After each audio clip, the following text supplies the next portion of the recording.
नमस्कार, स्वागत है आप सभी का आज की खबर में। दिन भर की तमाम बड़ी और अहम खबरों के साथ मैं हूं प्रीति सिंह। अगले आधे घंटे में होंगी देश, दुनिया और राज्यों की तमाम बड़ी खबरें। आइए शुरुआत करते हैं हेडलाइंस के साथ। स्कूलों में तकनीक के इस्तेमाल और पोषण अभियान पर प्रधानमंत्री का जोर। गुजरात के गांधीनगर में command and control centre for schools का किया दौरा, शिक्षकों और छात्रों के साथ संवाद। लेफ्टिनेंट जनरल मनोज पांडे होंगे देश के अगले सेना प्रमुख। मौजूदा सेना प्रमुख जनरल मनोज मुकुंद नरवणे की लेंगे जगह। पद पर पहुंचने वाले पहले इंजीनियर अफसर। कोरोना संक्रमण के दैनिक मामलों में भारी उछाल। पिछले 24 घंटों के दौरान 2183 नए केस दर्ज। उपचार करा रहे मरीजों की संख्या बढ़कर हुई 11,542। अब तक 186 करोड़ 54 लाख कोविड टीकाकरण। श्रीलंका में सरकार के खिलाफ प्रदर्शन जारी। राष्ट्रपति ने 24 मंत्रियों की नई कैबिनेट का किया गठन। सरकार ने ऋण हासिल करने के उपायों पर चर्चा के लिए आईएमएफ भेजा शिष्टमंडल। यूक्रेन के लवीव समेत दूसरे शहरों पर रूसी मिसाइल हमले। राष्ट्रपति जेलेंस्की ने मारियुपोल में आखिरी दम तक लड़ने का जताया संकल्प। मॉस्को के खिलाफ प्रतिबंधों को बढ़ाने की विश्व समुदाय से की अपील।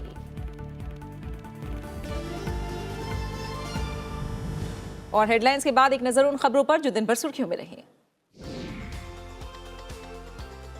मणिपुर के मुख्यमंत्री एन बीरेन सिंह ने आज दिल्ली में प्रधानमंत्री नरेंद्र मोदी से मुलाकात की। इस दौरान उन्होंने प्रधानमंत्री को राज्य में शांति और विकास के लिए उठाए गए कदमों को विस्तार से बताया।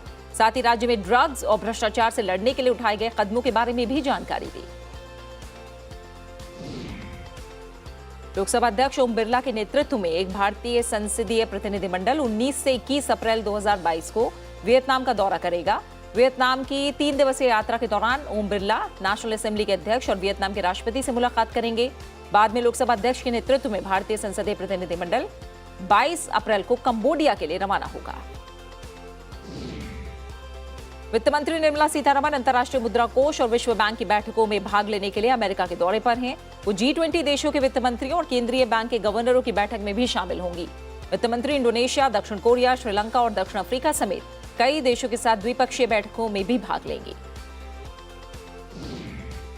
मॉरिशस के प्रधानमंत्री प्रवीण कुमार जगन्नाथ प्रधानमंत्री नरेंद्र मोदी के आमंत्रण पर 8 दिन की भारत यात्रा पर हैं। वो आज राजकोट पहुंचे, जहां उन्हें गार्ड ऑफ ऑनर दिया गया। उनके साथ उनकी पत्नी कोबिता जगन्नाथ और उच्च स्तरीय शिष्टमंडल भी आया है। प्रधानमंत्री जगन्नाथ भारत प्रवास के दौरान वाराणसी भी जाएंगे। सुप्रीम कोर्ट ने लखीमपुर खीरी हिंसा मामले में आशीष मिश्रा को इलाहाबाद हाईकोर्ट की तरफ से दी गई जमानत को रद्द कर दिया है। विशेष पीठ ने आरोपी को 1 सप्ताह के भीतर आत्मसमर्पण करने को भी कहा। पिछले साल 3 अक्टूबर को लखीमपुर खीरी में हिंसा के दौरान 8 लोग मारे गए थे। जहांगीरपुरी हिंसा के मामले में आज कुल 7 आरोपियों को रोहिणी कोर्ट में पेश किया गया। इसमें से 2 मुख्य आरोपियों को कोर्ट ने 2 दिन के लिए पुलिस हिरासत और 4 आरोपियों को 14 दिन की न्यायिक हिरासत में भेज दिया है। इस मामले में अब तक 21 लोगों को गिरफ्तार किया गया है। मनी लॉन्ड्रिंग मामले में विशेष अदालत ने महाराष्ट्र के मंत्री और एनसीपी नेता नवाब मलिक की न्यायिक हिरासत की अवधि को 22 अप्रैल तक बढ़ा दिया है। नवाब मलिक ने अपने खराब स्वास्थ्य का हवाला देते हुए तत्काल रिहाई की अपील की थी। 62 साल के नवाब मलिक को इस मामले में ईडी ने 23 फरवरी को गिरफ्तार किया था। दिल्ली में ऑटो, टैक्सी और कैब चालकों के विभिन्न संगठन ईंधन की बढ़ती कीमतों के मद्देनजर सीएनजी में सब्सिडी और किराए की दरों में बदलाव की मांग को लेकर हड़ताल पर हैं। दिल्ली सरकार ने समयबद्ध तरीके से किराए में संशोधन पर विचार करने के लिए एक समिति बनाने की घोषणा की है। बावजूद इसके संगठनों ने हड़ताल पर जाने का फैसला किया है। थोक कीमतों पर आधारित मुद्रास्फीति मार्च में 4 महीने के उच्च स्तर 14.55% पर पहुंच गई। ये बढ़ोतरी मुख्य रूप से कच्चे तेल और जींसों की कीमतों में तेजी के चलते हुई है, जबकि इस दौरान सब्जियों की कीमतों में कमी देखी गई। अप्रैल 2021 से लेकर लगातार 12वें महीने में WPI मुद्रास्फीति 2 अंकों में बनी हुई है। चीन के सबसे बड़े शहर और वैश्विक वित्तीय केंद्र शंघाई में कोविड संक्रमण के कारण 3 मरीजों की मौत दर्ज की गई। मृतकों में सभी की उम्र 89 से 91 वर्ष बताई जा रही है। करीब 2 करोड़ 60 लाख की आबादी वाले शंघाई में कोरोना वायरस के ओमाइक्रॉन स्वरूप के कारण संक्रमितों की संख्या काफी तेजी से बढ़ रही है। और अब खबरों पर विस्तार से एक नजर। प्रधानमंत्री नरेंद्र मोदी ने स्कूलों में तकनीक के इस्तेमाल और पोषण अभियान पर ध्यान देने पर जोर दिया है। गुजरात के गांधीनगर में स्कूलों की निगरानी से जुड़े कमान और नियंत्रण केंद्र का दौरा करने के बाद छात्रों और शिक्षकों के साथ संवाद के दौरान उन्होंने ये बात कही है। ये केंद्र हर साल 500 करोड़ से अधिक आंकड़े एकत्र करता है। ये केंद्र शिक्षकों और छात्रों की दैनिक ऑनलाइन उपस्थिति की निगरानी में भी सहायता करता है। साथ ही ये छात्रों में प्रवीणता और क्षमता बढ़ाने में आर्टिफिशियल इंटेलिजेंस और मशीन लर्निंग के उपयोग से आंकड़ों का भी विश्लेषण करता है।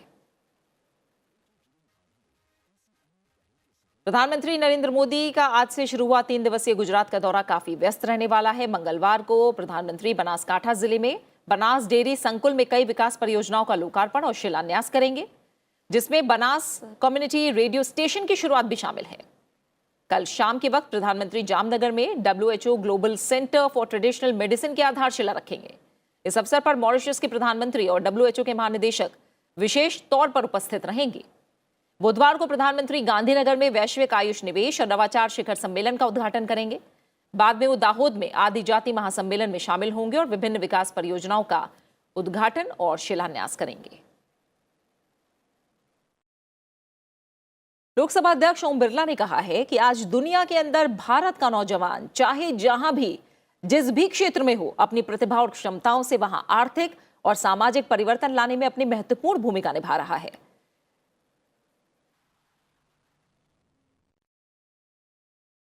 दिल्ली में भारत एट 75 आजादी का अमृत महोत्सव कार्यक्रम को संबोधित करते हुए उन्होंने कहा कि देश के युवाओं की बौद्धिक और इनोवेशन की क्षमता अद्भुत है। उन्होंने कहा कि आत्मनिर्भर Bharat, digital India, skill India, make in India जैसे महत्वाकांक्षी मिशन युवाओं की भागीदारी से ही पूरे होंगे और भारत विश्व में सबसे अग्रणी स्थान हासिल करेगा। लोकसभा अध्यक्ष ने कहा कि अगले 25 वर्ष के बाद जब भारत अपनी आजादी का शताब्दी समारोह मनाएगा, इसमें उनके योगदान और कार्यों की देश निर्माण में प्रमुख भूमिका होगी।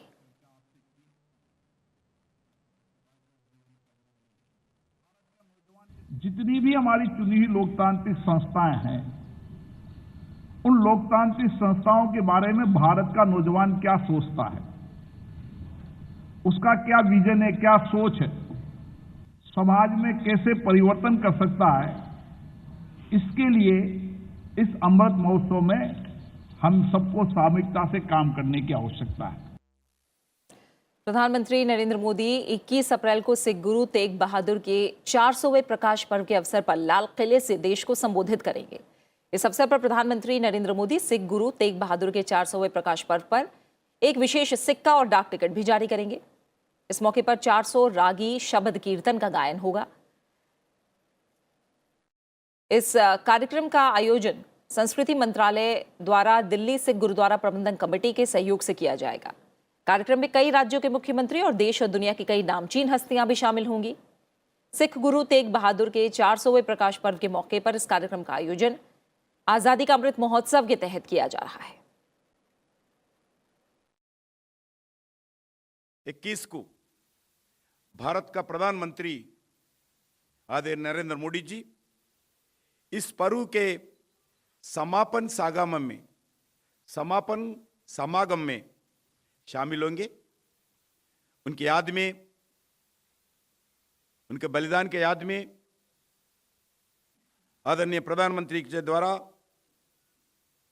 एक पोस्टल स्टाम्प, डाक टिकट और कॉइन भारत सरकार के द्वारा जारी किया जाएगा। उसका आविष्कार भी होगा। लेफ्टिनेंट जनरल मनोज पांडे अगले आर्मी चीफ होंगे। भारतीय सेना 29वें प्रमुख के रूप में नियुक्ति पर उनके नाम पर मुहर लग गई है। वो इस पद पर पहुंचने वाले पहले इंजीनियर अफसर हैं। मनोज मुकुंद नरवणे के बाद लेफ्टिनेंट जनरल मनोज पांडे ही थल सेना में सबसे वरिष्ठ अधिकारी हैं। जनरल MM नरवणे इस महीने के आखिर में रिटायर हो रहे हैं। लेफ्टिनेंट जनरल मनोज पांडे 1 मई को पदभार संभालेंगे। राष्ट्रीय रक्षा अकादमी से पास होने के बाद दिसंबर 1982 में कोर ऑफ इंजीनियर्स में उन्हें कमीशन किया गया था। राष्ट्रीय सुरक्षा सलाहकार अजीत डोभाल ने कहा है कि साइबर सुरक्षा किसी भी सफल डिजिटल रूपांतरण की बुनियाद है। दिल्ली में राष्ट्रीय साइबर सुरक्षा घटना मोचन अभ्यास का उद्घाटन करते हुए उन्होंने ये बात कही है।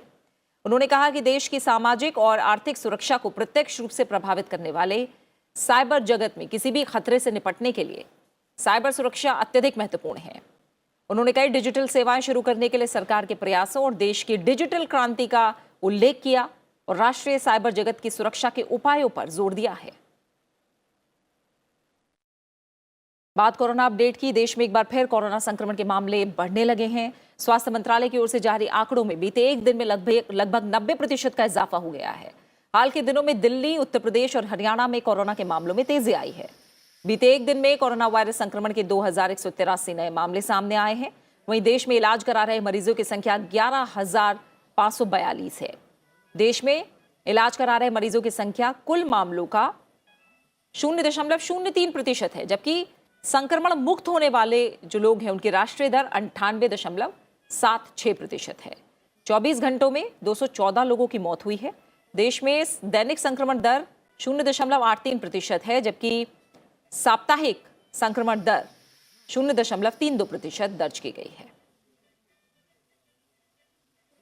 और फिलहाल हम रुक रहे हैं छोटे से ब्रेक के लिए, और ब्रेक के बाद राज्यों की तमाम खबरें होंगी। साथ ही आर्थिक संकट गहराने से श्रीलंका में फिलहाल क्या हालात हैं, इस पर भी होगी बात।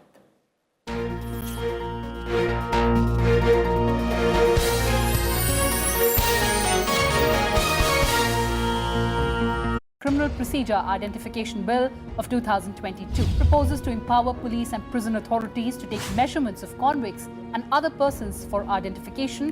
You've only got now better identification techniques, that's all. It's an advance in civilization techniques of investigation. It would also shorten investigation cycles so that the police can give better quality investigation. How do you think we need to ensure that there is effective implementation of this proposed legislation?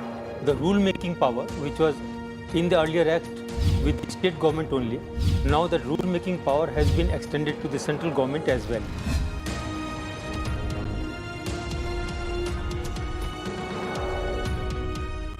Help us understand the concept of daylight harvesting, and how did you think of that idea? I thought renewable energy is a good space to be in because that is the future of the entire world and for the country. I use the light as it is without doing any conversion, and if I can use that light for lighting up the buildings during the daytime, then such product and systems could be much more affordable. That is how the concept of daylighting has dawned. Let's hear the story of startup SkyShade and its founder Shekhar Nori.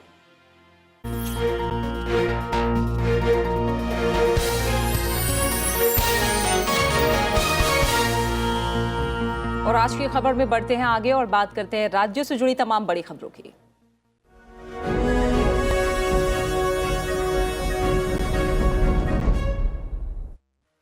केंद्रीय गृह मंत्री अमित शाह 22 अप्रैल को भोपाल का दौरा करेंगे। अमित शाह यहां जमहूरी मैदान में आयोजित होने वाले तेंदुपत्ता संग्राहक सम्मेलन सहित विभिन्न कार्यक्रमों में हिस्सा लेंगे।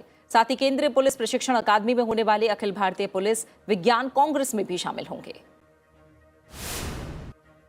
बीजेपी अध्यक्ष जेपी नड्डा ने विपक्ष पर निशाना साधा है। भड़काऊ भाषण और सांप्रदायिक हिंसा की घटनाओं को लेकर केंद्र सरकार के खिलाफ विपक्षी दलों के संयुक्त बयान के जवाब में जेपी नड्डा ने कहा कि हताश विपक्ष दल एक बार फिर वोट बैंक और विभाजनकारी राजनीति का सहारा ले रहे हैं।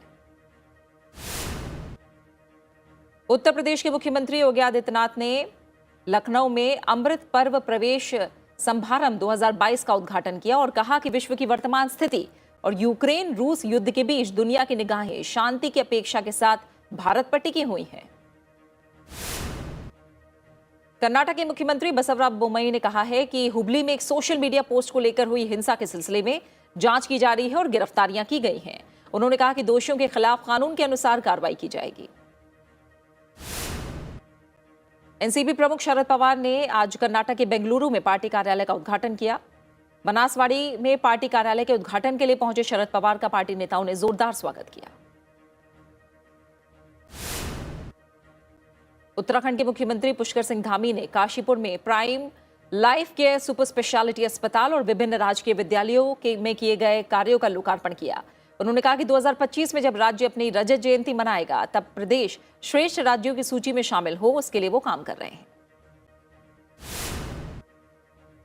बिहार के मुख्यमंत्री नीतीश कुमार ने पटना में जनता दरबार में लोगों की समस्याएं सुनी और अधिकारियों को इसके समाधान के लिए निर्देश दिए। कई फरियादियों ने निर्देश के बावजूद काम नहीं होने की बात कही।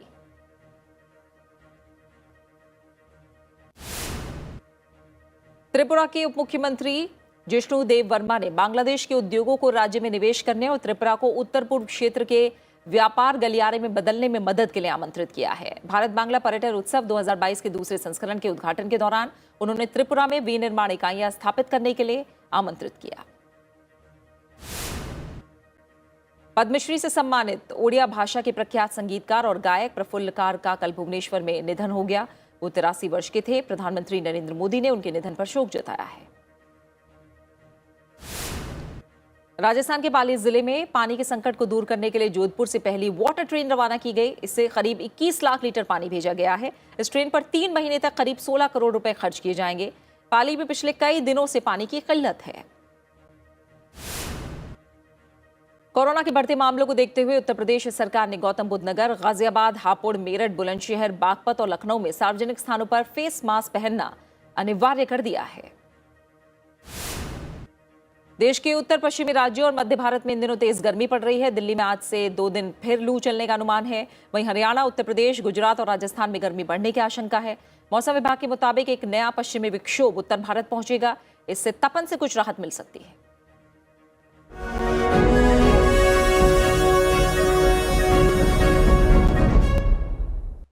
उपराष्ट्रपति एम वेंकैया नायडू ने चुनावी वादों के क्रियान्वयन पर कानून बनाने की जरूरत पर राष्ट्रीय बहस की जरूरत बताई है।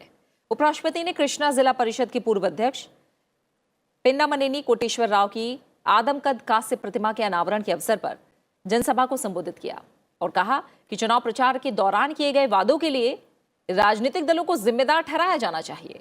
जो वादा किया जाए जनता की भलाई के लिए होना चाहिए। उन्होंने कहा कि ऐसा कानून जो चुनावी वादों पर नजर रखे और वादे पूरे नहीं होने पर जरूरी कार्रवाई का प्रावधान करता हो, ऐसे कानून पर सभी स्तरों पर राष्ट्रीय स्तर पर बहस की जरूरत है। अब बात अहम अंतर्राष्ट्रीय खबरों की। श्रीलंका के राष्ट्रपति गोटाबाया राजपक्षे ने 24 मंत्रियों की नई कैबिनेट का गठन किया है। इससे पहले 3 मंत्रियों को नियुक्त किया गया था। इस महीने की शुरुआत में देश भर में हजारों लोग आपातकाल और कर्फ्यू की अवहेलना करते हुए सरकार की निंदा करते हुए सड़कों पर उतर आए हैं, जिसके बाद प्रधानमंत्री महिंदा राजपक्षे को छोड़कर मंत्रिमंडल के सभी सदस्यों ने इस्तीफा दे दिया था। इसके बाद राष्ट्रपति को विपक्षी सदस्यों को साथ लेते हुए समावेशी कैबिनेट के गठन का रास्ता साफ करने को लेकर मजबूर एक तरह से होना पड़ा। हालांकि विपक्ष ने पेशकश को ठुकरा दिया था।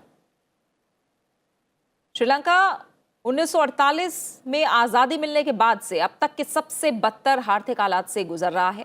आर्थिक संकट के चलते देश में राजनीतिक उथल-पुथल मची हुई है। इस बीच श्रीलंका सरकार ने ऋण हासिल करने के उपायों पर चर्चा के लिए अपना एक शिष्टमंडल IMF भेजा है। वित्त मंत्री अली साबरी के नेतृत्व में इस शिष्टमंडल ने केंद्रीय बैंक के गवर्नर भी शिष्टमंडल में शामिल है। बातचीत सफल रहने पर अंतर्राष्ट्रीय मुद्रा कोष से 5 चरणों में लगभग $4 अरब की सहायता मिलने की उम्मीद है।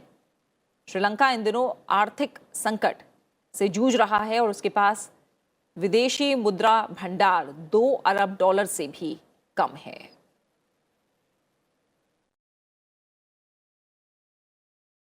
हालिया जो श्रीलंका में सरगर्मियां हैं उस पर ज्यादा जानकारी के लिए फिलहाल मेरे साथ जुड़े मेरे सहयोगी अखिलेश सुमन।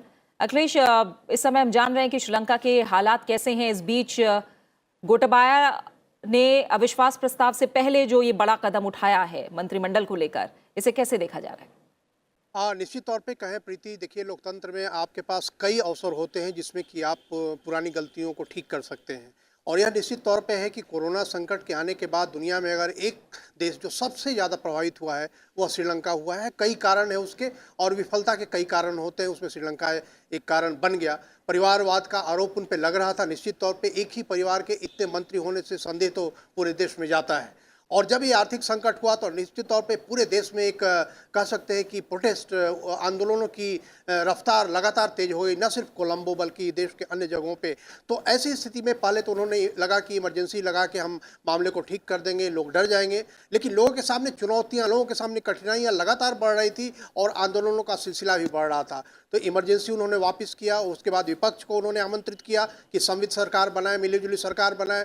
विपक्ष ने इस जिम्मेदारी से लेने से इनकार कर दिया अब उनके सामने एक ही चारा था कि वे अपने अंदर झांक कर देखें और एक कह सकते हैं कई सारे विपक्ष जो सदस्य हैं जो विपक्ष के नहीं कहें लेकिन कई जो श्रीलंका के लोग हैं वो कहते हैं कि ये फिर भी एक अच्छा कदम है, क्योंकि एक जो परिवार का आरोप था, अब गोटाबाया राजपक्षे और महिंदा राजपक्षे के अलावा अन्य सारे जो लोग हैं वो सारे मंत्रिमंडल के सदस्य परिवार के नहीं हैं और इसमें एक मौका मिलेगा एक विश्वास प्राप्त करने का श्रीलंका की सरकार को कि हाँ ये जनता के सामने वो दिखा सके कि हाँ हम अपने तरीके से आगे बढ़ने की कोशिश कर रहे हैं। आईएमएफ में जाने की बात बहुत पहले भारत ने भी सलाह दी थी कि आप आईएमएफ जाइए, और आईएमएफ जाने का मतलब सिर्फ यह नहीं होता कि कर्ज लेना है। आईएमएफ एक तरीके से फिनेंशियल रीस्ट्रक्चरिंग का भी एक सुझाव देता है, सलाह देता है और मदद भी करता है। तो देर आए दुरुस्त आयद श्रीलंका ने आईएमएफ में अपने वित्त मंत्री को भेजा है और निश्चित तौर पे यह एक कह सकते हैं कि सकारात्मक कदम है। आईएमएफ का प्रतिनिधिमंडल आएगा, वो सारी चीज़ों को देख के सुझाव देगा और भारत की जो वित्त मंत्री निर्मला सीतारमण भी वहीं पे हैं, उनसे भी विचार विमर्श होगा और भारत ने वादा किया है कि जिस भी तरह की सहायता की जरूरत होगी भारत करने के लिए तैयार है, चाहे वो जो फूड आइटम्स हों, चाहे वो दवाएं हों, यहाँ तक कि भारत ने सिलेंडर, गैस सिलेंडर, रिजर्व के तेल, सारी चीज़ें भारत देने का वादा कर रही है। सामान गए भी है, तो कह सकते हैं कि श्रीलंका की तरफ से यह एक सकारात्मक कदम है। इसी रूप में बहुत सारे लोग ले रहे हैं, भारत के भी कई सारे लोग इसी रूप में ले रहे हैं कि श्रीलंका देर से ही सही लेकिन कम से कम उनके अंदर यह बात आई कि अन्य लोगों को स्थान दिया जाए, अपने परिवार के लोगों को कम किया जाए। तो बस अब 2 ही बचे हैं परिवार के और देखना होगा कि अगले आने वाले 1 सप्ताह के अंदर श्रीलंका में किस तरह का परिवर्तन आता है। निश्चित तौर पर आईएमएफ अगर पैसा उनको देता है तो एक श्रीलंका के लिए सुखद खबर होगी और शायद बिल्कुल आईएमएफ का, क्योंकि आपने खुद आईएमएफ का जिक्र किया है अखिलेश, चाहेंगे थोड़ा हमें समझाएं, क्योंकि जो हालात हैं, जो लोगों का गुस्सा है, सड़कों पर उतरे लोग हमने देखे, अंतर्राष्ट्रीय मुद्रा कोष में इस तरह से प्रतिनिधिमंडल को भेजना और ये माना जा रहा है, उम्मीद ये है कि 5 फेजेस में लगभग $4 अरब की सहायता आईएमएफ की तरफ से श्रीलंका को मिले। हालांकि बहुत लंबा समय लगना है, श्रीलंका सामान्य हालत की तरफ पहुंचे, इसमें लंबा समय लगना है, लेकिन जल्द कितनी बड़ी राहत ये मानी जाएगी आईएमएफ की तरफ से? अगर बड़ी राहत है, क्योंकि देखिए जो एक श्रीलंका ने यह किया था कि पूरे देश को ऑर्गेनिक खेती में बदल दिया था, फर्टिलाइजर पे सारी सब्सिडी बंद कर दी थी। अभी श्रीलंका ने एक कदम उठाया है, इस बीच में आपको जहन में होगा कि उन्होंने फर्टिलाइजर सब्सिडी फिर दे दी है, फर्टिलाइजर को मंगाने की बात कर रहे हैं, मंगाएंगे। तो मतलब जो एक टोटल ऑर्गेनिक स्टेट से निकल कर, ऑर्गेनिक कंट्री से निकल कर वो एक जो कंपोजिट एग्रीकल्चर होता है उसमें वो जा रहे हैं ताकि वहाँ की उत्पादकता बढ़े। तो एक कदम इसे भी अच्छा माना जा रहा है। आईएमएफ की जहाँ तक बात है तो आईएमएफ एक ऐसा इंस्टीट्यूशन है जो आपके पूरे वित्तीय स्थिति, पूरे वित्तीय इंस्टीट्यूशन उसको देखते हुए आपको सुझाव देता है किस तरह से रीस्ट्रक्चरिंग करनी चाहिए, और जहां आपकी अर्थव्यवस्था पूरी तरह से जीरो नहीं माइनस में पहुंच रही हो, वैसी स्थिति में निश्चित तौर पे बड़े कदम उठाने की जरूरत पड़ेगी। और श्रीलंका ने यह कह सकते हैं कि श्रीलंका को यह कदम आज से 2 महीने पहले उठाना चाहिए था, उन्होंने देर की। लेकिन निश्चित तौर पे जब वर्ल्ड आईएमएफ जैसे इंस्टीट्यूशन आते हैं तो वो इसीलिए आते हैं कि उनको एक भरोसा दिया जाता है कि आप जो सुझाव देंगे उन सुझावों को हम मानेंगे, तभी आईएमएफ आती है। और आईएमएफ को यह भी भरोसा होता है कि आप अगर जो बातें कही जा रही हो वो मानेंगे। तो आईएमएफ एक ऐसा कह सकते हैं कि अभी एक क्रेडिबल ऑर्गेनाइजेशन दिख रहा है जो श्रीलंका जैसे देश को रीस्ट्रक्चरिंग में मदद करेगा, वहाँ इंस्टीट्यूशन बिल्डिंग को स्ट्रॉन्ग करने में मदद करेगा। बिल्कुल अखिलेश, यानी अगला 1 हफ्ता, जैसे आप बता रहे हैं कि अगला 1 हफ्ता काफी अहम श्रीलंका के लिए रहने वाला है आईएमएफ के नजरिए से भी, और साथ ही जो अंदरूनी हालात है विश्वास प्रस्ताव को लेकर और लोगों के रुख को लेकर, इसे लेकर अगला 1 हफ्ता काफी अहम रहने वाला है श्रीलंका के लिए। बहुत बहुत शुक्रिया आपका हमारे साथ जुड़ने के लिए और इस तमाम जानकारी को हम तक पहुंचाने के लिए। और खबरों में आगे बढ़ते हैं। ब्रिटेन के प्रधानमंत्री बोरिस जॉनसन 21 अप्रैल को भारत की 2 दिवसीय आधिकारिक यात्रा पर आ रहे हैं। प्रधानमंत्री के रूप में ये उनकी पहली भारत यात्रा होगी। दिल्ली पहुंचने पर राष्ट्रपति भवन में उनका औपचारिक स्वागत किया जाएगा और वो 22 अप्रैल को प्रधानमंत्री नरेंद्र मोदी के साथ द्विपक्षीय वार्ता करेंगे। दिल्ली में आधिकारिक कार्यक्रमों में हिस्सा लेने के अलावा प्रधानमंत्री जॉनसन गुजरात का भी दौरा करेंगे। भारत और ब्रिटेन के बीच दीर्घकालिक और ऐतिहासिक संबंध रहे हैं, जिसे 2021 में भारत ब्रिटेन वर्चुअल शिखर सम्मेलन के दौरान एक व्यापक रणनीतिक साझेदारी के रूप में और प्रगाढ़ बनाया गया था। दोनों प्रधानमंत्री रोड मैप 2030 के कार्यान्वयन की समीक्षा करेंगे।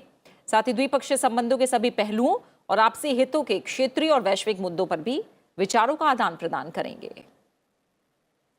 पश्चिमी यूक्रेन के लवीव शहर में मिसाइल हमलों के कारण कई विस्फोट हुए हैं।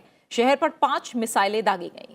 लवीव और पश्चिमी यूक्रेन के बाकी हिस्से देश के दूसरे हिस्सों की तुलना में रूसी आक्रमण से कम प्रभावित हुए हैं और अभी तक शहर को अपेक्षाकृत सुरक्षित आश्रय माना जाता रहा था। यूक्रेन के दूसरे सबसे बड़े शहर खार्किव में रूस ने गोलीबारी बढ़ा दी है। यूक्रेन के राष्ट्रपति वोलोदिमीर ज़ेलेंस्की ने कहा है कि रूसी सैनिक दक्षिणी यूक्रेन में लोगों को प्रताड़ित कर रहे हैं और कई लोगों को अगवा भी किया गया है। उन्होंने विश्व से इन यातनाओं का जवाब देने की अपील की और कहा कि खेरसोन और जापोरिजिया क्षेत्रों के कब्जे वाले हिस्से में रूस अलगाववादी राज्य बना रहा है और रूसी मुद्रा रूबल की शुरुआत कर रहा है। उन्होंने दुनिया से रूस के खिलाफ बैंकिंग क्षेत्र और तेल उद्योग सहित अन्य क्षेत्रों में लगाए गए प्रतिबंधों को बढ़ाने का एक बार फिर आग्रह किया है।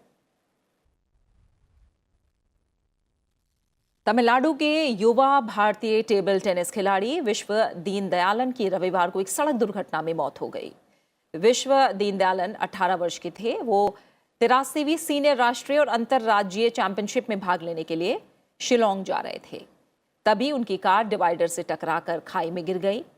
प्रधानमंत्री नरेंद्र मोदी और तमिलनाडु के मुख्यमंत्री एम के स्टालिन ने विश्व दीनदयालन के निधन पर शोक जताया है। प्रधानमंत्री ने ट्वीट करके कहा कि उनका निधन स्तब्ध करने वाला और दुखद है। कई प्रतियोगिताओं में उन्होंने अपना लोहा मनवाया था। और इसी के साथ फिलहाल इस बुलेटिन में इतना ही। जाते जाते आपको छोड़ जाते हैं विमानों के ऐसे कलेक्शन के साथ जिसने द्वितीय विश्व युद्ध के दौरान अपना दमखम दिखाया था। अपना अच्छे से ख्याल रखिए और मुझे दीजिए इजाजत। नमस्कार।